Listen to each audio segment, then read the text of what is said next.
The Diplomatic Incident. The emergency session of the Galactic Council had been called exactly 3 times in the last 4,000 years. Once for the Vraxian plague that nearly wiped out half the known species, once for the collapse of the central trade routes, and now for what the Council deemed the most egregious offense in recorded history, humanity's refusal to bow. Ambassador Chen stood in the center of the Grand Chamber, surrounded by 247 different species, all of them radiating various levels of outrage through their unique biological signals.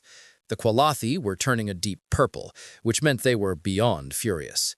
The Septori had inflated their throat sacs to 3 times their normal size, a clear sign of indignation. Even the usually calm Nathari were clicking their mandibles in rapid succession, creating a sound like 1,000 tiny drums of disapproval. Chen adjusted his glasses and waited. He had been briefed about this moment. Earth's diplomatic corps had prepared him for the backlash, but standing here, feeling the weight of an entire galaxy's disappointment, was something else entirely. Ambassador Chen of Earth, High Arbiter Zalthor began, his 6 eyes all focused on the human with unsettling intensity. Do you understand the gravity of your transgression? I understand that I've upset a lot of people, but I'm still not entirely sure what I did wrong. A wave of gasps, chirps, and various other sounds of disbelief rippled through the chamber. The Qualathi representative, Councillor Vixana, rose from her seat with such force that her hovering platform wobbled. "What you did wrong?" she shrieked, her translator barely keeping up with her rapid speech. "You refused the sacred accord of non-interference. You denied the gesture of eternal respect. You stood upright when you should have prostrated yourself before the Council of Ancients." Yes, I did all those things, and I'd like to explain why. There is no explanation, High Arbiter Zalthor's voice boomed through the chamber. For 6,000 years, every species that has joined this council has performed the gesture. Every single one. It is not merely tradition, Ambassador. It is the foundation of our civilization. It demonstrates humility, respect, and acknowledgement of those who came before. With all due respect, Chen said, and several aliens flinched at the phrase, I think that's exactly the problem. The chamber fell silent, not the peaceful silence of contemplation, but the dangerous silence before a storm. Chen could feel hundreds of eyes, sensors, and various other perceptive organs locked onto him. His heart was racing, but he kept his voice steady. I've been studying your histories, all of them. Every species in this council has records of the gesture going back thousands of years. But I started asking myself a question that nobody else seems to have asked. Why? Why? Repeated Councillor Vixana, her purple hue deepening to almost black. Because it is tradition, because it is required, because it has always been done. But those aren't reasons, Chen said. Those are just different ways of saying because. Nobody could tell me who created this tradition. Nobody could explain what purpose it serves beyond the tradition itself. And when I looked deeper, I found something interesting. He pulled out a datapad, and immediately 12 security drones converged on his position. Chen raised his hands slowly. It's just information, he said calmly. Data that's publicly available in your own archives. I'm just connecting dots that are already there. High Arbiter Zalthor gestured, and the drones retreated slightly. Speak, human, but choose your words carefully.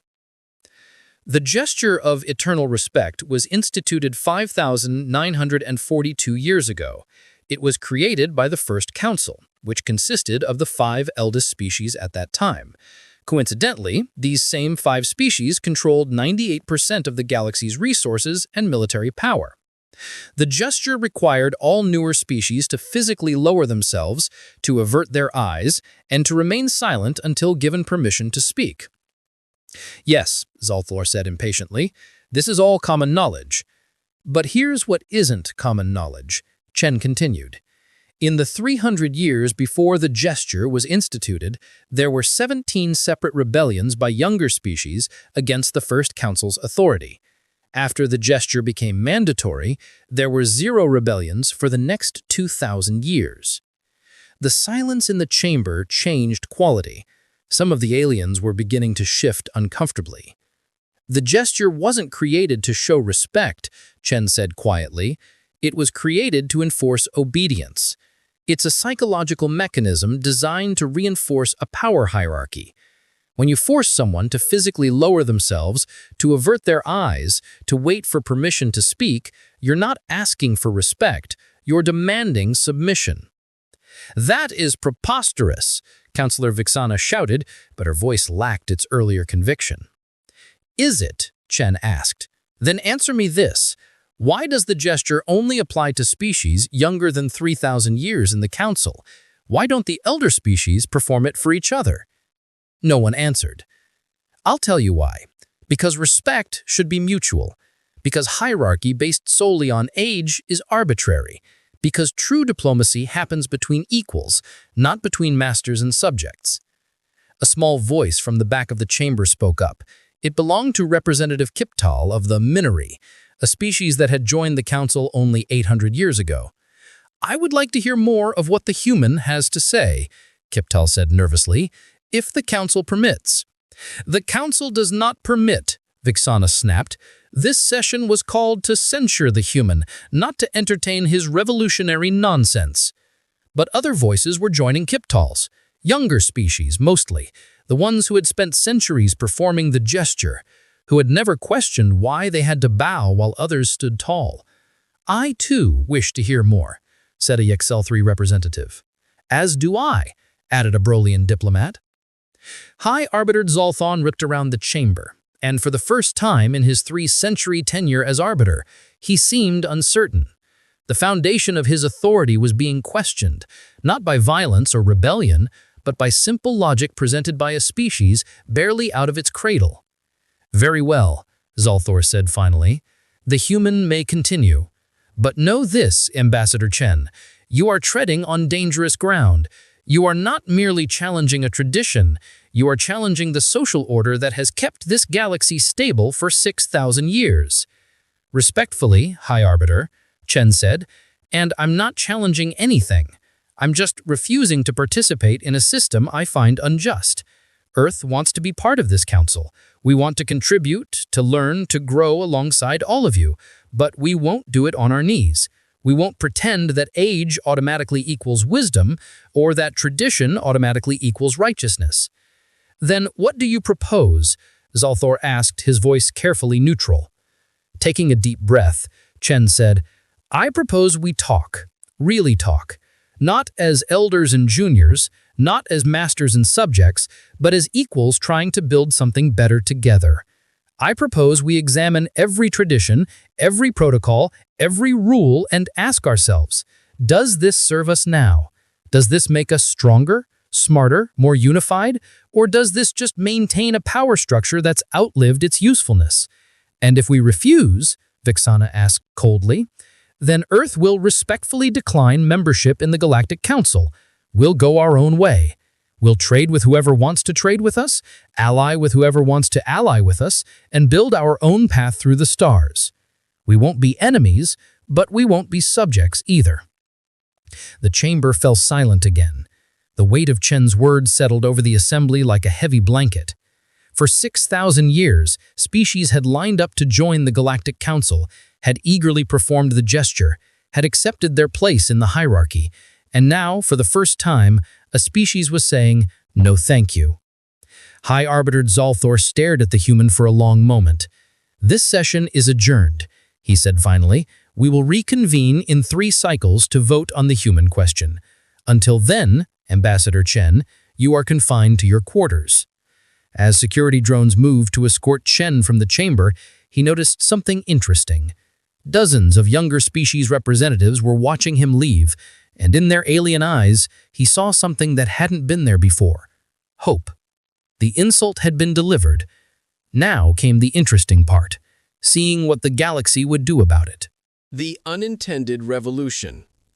The 3 cycles of waiting had been anything but quiet. Ambassador Chen sat in his assigned quarters, watching the galactic news feeds with growing fascination. What he had intended as a simple statement of principle had somehow ignited a firestorm across hundreds of worlds. The first sign came from the Minori homeworld. Representative Kiptal had returned home and given a speech to his planetary assembly. Within hours, thousands of young Minori had gathered in their capital city, refusing to perform their traditional greeting gestures to their own elders. They held signs written in their bioluminescent script that roughly translated to, "Respect is earned, not owed." Then came the Zelthari. Their youth movement started questioning why their military command structure was based entirely on age rather than competence. Protests erupted on 3 colony worlds. The Zelthari Council of Ancients tried to suppress the demonstrations, which only made things worse. The Brolians went even further. Their younger generation discovered that the sacred texts mandating generational hierarchy had been edited 17 times over the past 4,000 years, always to benefit the ruling elder caste. The scandal rocked their entire civilization. Chen watched it all unfold with a mixture of pride and concern. He had wanted to make a point, not start a revolution.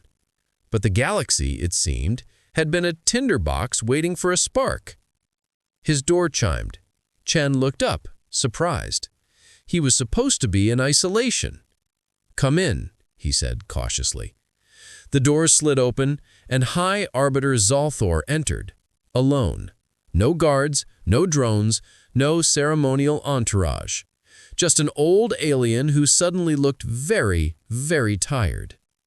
"Ambassador Chen," Zalthor said, settling into a chair that automatically adjusted to his physiology. "We need to talk, truly talk, not as arbiter and supplicant, but as 2 individuals trying to prevent the galaxy from tearing itself apart." Chen gestured to the seat across from him. "I'm listening."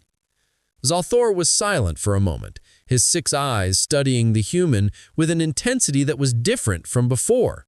Not hostile, but searching. "Do you know why I became High Arbiter?" Zalthor asked, finally. Chen shook his head. "Because I was born into the right family, at the right time, of the right species. Not because I was the wisest, not because I was the most capable, but because the system demanded it. I've held this position for 312 years, and in all that time, I have never once questioned whether I deserved it." "And now?" Chen asked gently. "Now I wonder if I've wasted 3 centuries maintaining a lie," Zalthor said quietly. "I've been reading the reports from across the galaxy. Your words have awakened something in the younger species, something that was always there perhaps, but dormant. They're asking questions we taught them never to ask." "Questions like, why?" Chen suggested. "Exactly like that," Zalthor confirmed. "And the problem, Ambassador, is that we don't have good answers. We have traditions, protocols, ancient texts, but when you strip away the ceremony and the history, we have very little substance beneath." Chen leaned forward.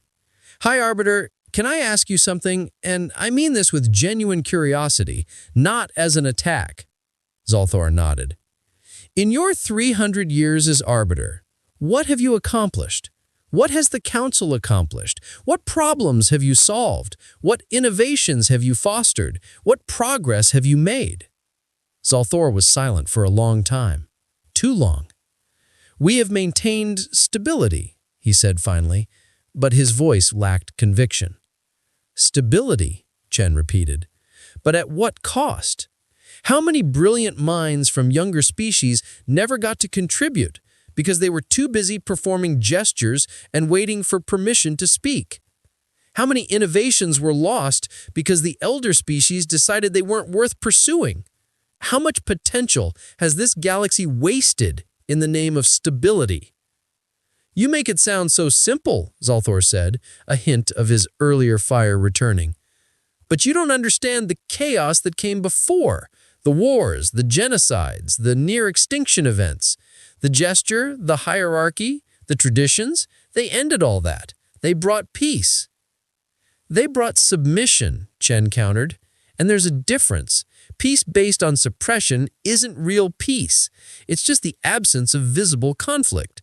But the conflict is still there, festering beneath the surface.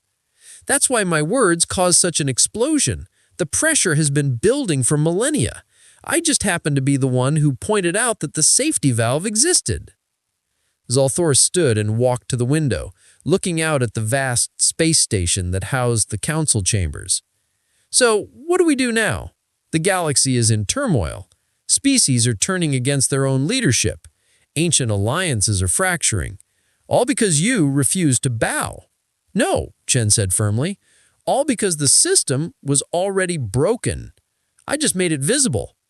And as for what we do now, we fix it. Fix it? Zalthor turned back to face him. How do you fix 6,000 years of civilization? Chen stood as well, moving to stand beside the Arbiter. We start by admitting there's a problem, then we build something better, together. The elder species will never agree to it, Zalthor said. They have too much to lose. Do they? Chen asked. What exactly will they lose? Their positions? Their authority? Their comfort? He paused. Or will they lose the constant fear of rebellion? The exhausting effort of maintaining an unjust system, the knowledge that their civilization is built on a foundation of sand. Before Zalthor could respond, both their communication devices chimed simultaneously. Emergency broadcasts were coming in from across the galaxy. The Qualathi youth had locked the Council of Elders in their own assembly hall, demanding reforms. The Septori military had split into factions, with younger officers refusing orders from aged commanders they deemed incompetent. Protests erupted on 3 colony worlds. The Zalthari Council of Ancients tried to suppress the demonstrations, which only made things worse. This is exactly what I feared, Zalthor said, his voice heavy. Chaos, disorder, the collapse of everything we've built. Or, Chen said carefully, it's the birth of something better. Change is always messy, High Arbiter, but stagnation is worse. Zalthor looked at him with an expression he couldn't quite read. You truly believe that, don't you? You actually think we can rebuild an entire galactic civilization based on your human ideals of equality and earned respect? Not my ideals, Chen corrected. Universal ideals. Every species instinctively understands fairness, High Arbiter. You've just spent 6,000 years training them to ignore that instinct, but it's still there, waiting.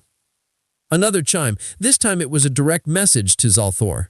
He read it, and his face went through several color shifts. The Council is demanding an emergency session, he said. They want to vote on expelling Earth immediately and sending a military force to suppress the uprisings on the younger worlds. Will you let them? Chen asked. Zalthor was silent for a long moment. Then he straightened his posture, and Chen saw something change in the old alien's eyes. A decision being made. A line being crossed. No, Zalthor said firmly. I will not. Come with me, Ambassador Chen. We're going to give them a different option. They walked through the corridors of the station, and Chen noticed something immediately. The younger staff members, the ones from species less than 2,000 years in the council, were all watching them. And as Zalthor passed, they didn't perform the traditional gestures of deference. They simply nodded, as equals to equals. And Zalthor, for the first time in 3 centuries of leadership, nodded back. The council chamber was in chaos when they arrived. Councillor Vixena was shouting about treason, elder representatives were demanding blood, but the younger species were standing firm, refusing to perform the gesture even under threat of expulsion.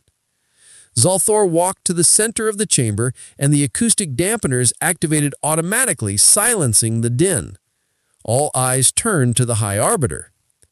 Members of the Galactic Council, Zalthor began, his voice carrying to every corner of the vast space. I have served as your High Arbiter for over 3 centuries.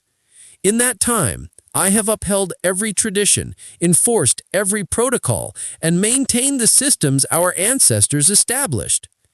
I have done so believing it was my duty, my honor, and my responsibility." He paused, and the council held its breath. I was wrong. The explosion of noise was immediate, but Zalthor continued, his voice rising above the chaos. Ambassador Chen of Earth did not insult us. He held up a mirror and forced us to see what we have become. Not a civilization of wisdom and progress, but a civilization of stagnation and control. We have spent 6,000 years perfecting the art of maintaining power while calling it peace. We have suppressed innovation while calling it stability. We have demanded submission while calling it respect. "This is madness," Vixena shrieked. "You're betraying everything we